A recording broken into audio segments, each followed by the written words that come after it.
How to block trackers on iPhone. To get started, first of all go ahead and open up the Settings application on your phone.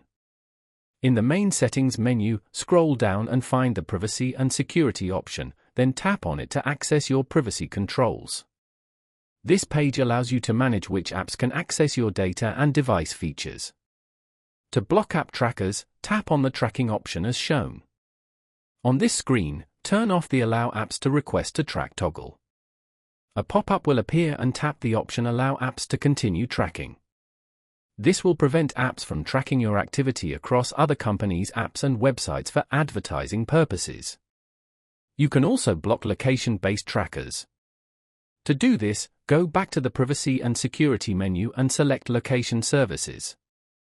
You can turn off the main Location Services toggle at the top of this screen and confirm your choice by tapping on Turn Off to completely disable location tracking for all applications. Following these steps, you can easily block trackers on an iPhone.